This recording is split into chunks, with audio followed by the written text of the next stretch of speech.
What's up, people? Back with another reaction, back with some more Echo and the Bunnymen. We're returning to Porcupine, 1983. Thank you again to Amber, as well as to a number of folks who've been commenting on this album. It does seem like it's a notable album in their catalog. And the next track is amusingly titled My White Devil. I'm curious about the possessive pronoun. I'm curious about the phrase white devil. I wonder whether this is a devil in someone's cognitive space, whether it's about something in their behavior, whether it's not actually referring to themselves but someone in their life, in their immediate proximity. I don't quite know what to make of it, but it's certainly a dramatic title, and one in which I wonder on what level figuratively we might be talking. So let's see what I can catch on a first listen. This is Echo and the Bunnymen. The tune is My White Devil, and it's from their 1983 album Porcupine.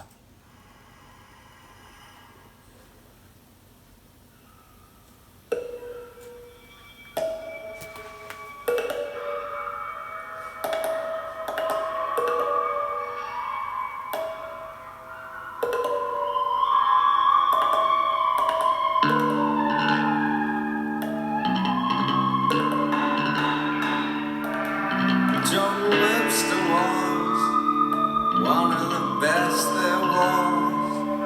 He was the author of 2 major tragedies: The White Devil and The Duchess of Malfoy. The White Devil and The Duchess of Malfoy. Change it never.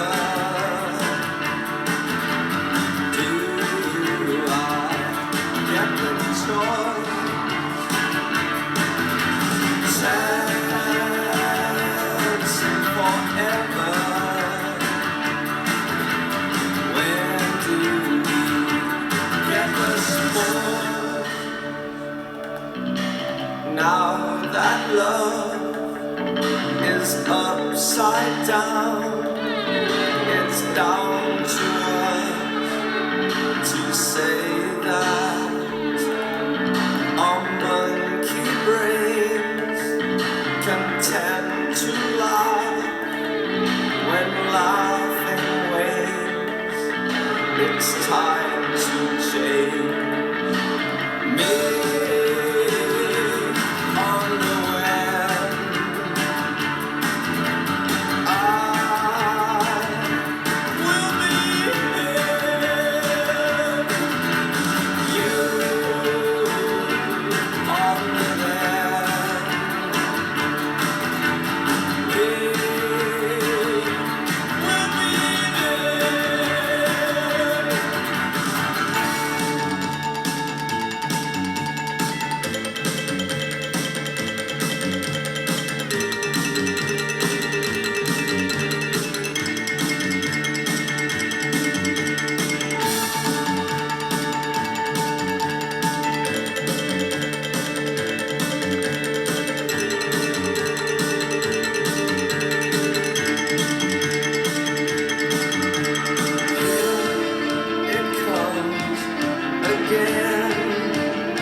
Organ feel at the end. That is a sonically dynamic tune, and the vibe was interesting. Like, at times it was very energetic and even a bit quirky, that interlude with, I think, what was at least something like a xylophone, but also maybe drums, like very rapid fire, percussive, melodic flourishing.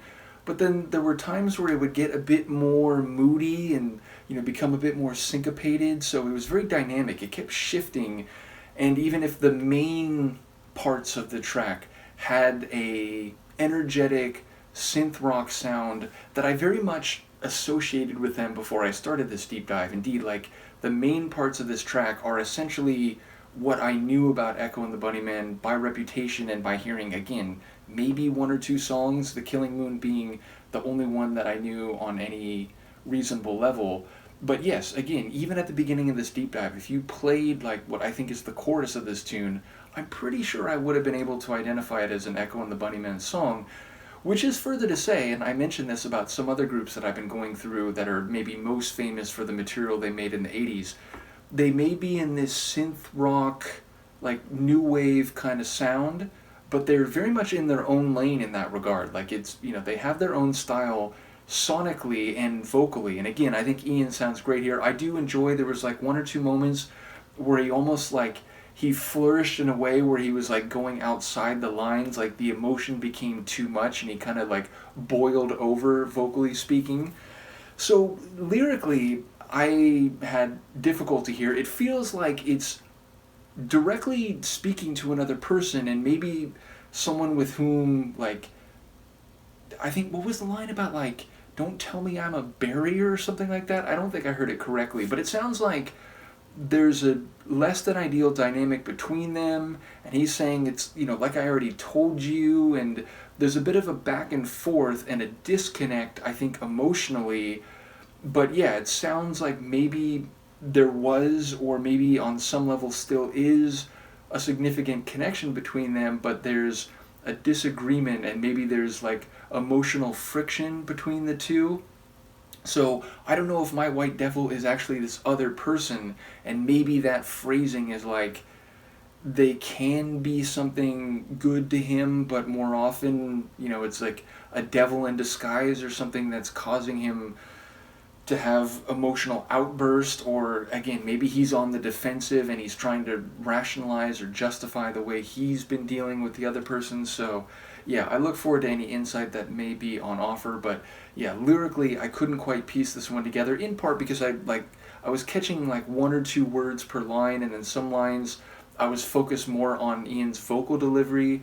I do enjoy, again, the really dynamic sonics, shimmering guitar at some points, bass that was really popping underneath it, those drum and or like xylophone flourishes, the shifting sections and tempos of the song. So very dynamic, very enjoyable. I look forward to hearing any insights people might have. Let me know, and I will see you for the next one.